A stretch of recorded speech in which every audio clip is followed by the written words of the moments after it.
ये है Google boy का सीक्रेट। इस एक सवाल का जवाब नहीं दे पाया था कौटिल्य।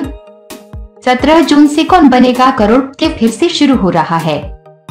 आपको बता दें कि 2013 में गूगल बॉय के नाम से फेमस कौटिल्य पंडित इस शो में हिस्सा ले चुके हैं, जिसके बाद से वे पूरी दुनिया में फेमस हो गए थे। वे पिछले दिनों बिहार के विक्रमगंज में एक शादी में हिस्सा लेने पहुंचे थे, जहां उन्हें देखने के लिए भीड़ उमड़ी थी। इस मौके पर दैनिक भास्कर काम आपको बता रहा कौटिल्य के उस सीक्रेट के बारे में, जिसमें उन्होंने सबके सामने देशों के बारे में याद रखने का टॉप सीक्रेट बताया था। लेकिन एक टीवी चैनल की ओर से आयोजित क्विज में कौटिल्य एक सवाल का जवाब नहीं दे पाए थे।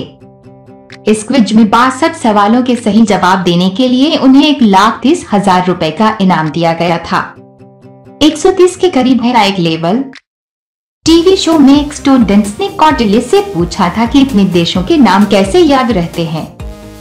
कौटिल्य ने कहा कि उन्होंने सबसे पहले सभी देशों के झंडे देखे, फिर झंडे के साथ उनके नाम याद किए और फिर मानचित्र पर उन्हें समझा। उनके दादा ने बताया कि कौटिल्य को फिलहाल उनकी तरफ से जियोग्राफी के बारे में ज्यादा कुछ नहीं बताया जाता। वे उन्हें अन्य विषय में भी एक्सपर्ट बनाना चाहते हैं।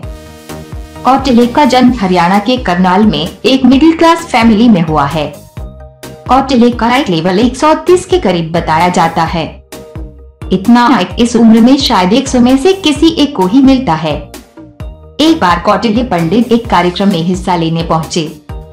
इस एक सवाल का जवाब नहीं दे पाए थे कौटिल्य। एक टीवी प्रोग्राम में क्विज के तहत उनसे कई सवाल पूछे गए थे। यहाँ कौटिल्य ने 62 सवालों का सही जवाब दिया था, लेकिन एक सवाल का भी जवाब नहीं दे पाए थे। उनसे पूछा गया था कि सबसे ज्यादा प्राकृतिक गैस का उत्पादन करने वाला देश कौन सा है।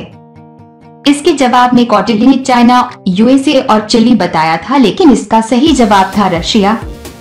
इसके बाद दूसरे नंबर पर आता है अमेरिका। मनगढ़ंत सवाल पूछने पर दिया था ये जवाब।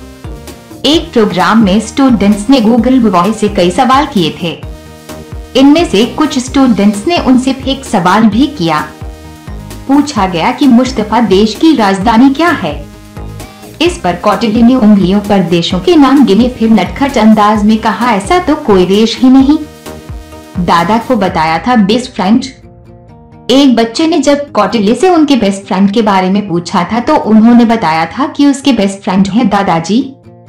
उसके बाद कौटिल्य के दादा ने उनके बारे में बताया था कि कौटिल्य दिन भर खेलता है और दिन भर सीखता है। इस प्रोग्राम में कौटिल्य ने स्टूडेंट्स को मैसेज दिया था कि बच्चों का दिमाग हाथी की तरह होता है, जिसे ये पता नहीं होता कि वो कितना ताकतवर है। अगर उसे अपने दिमाग के बारे में पता चल जाए तो वो कुछ भी कर सकता है। कौटिल्य के सबसे बड़े गुरुवार पेरेंट्स ही हैं।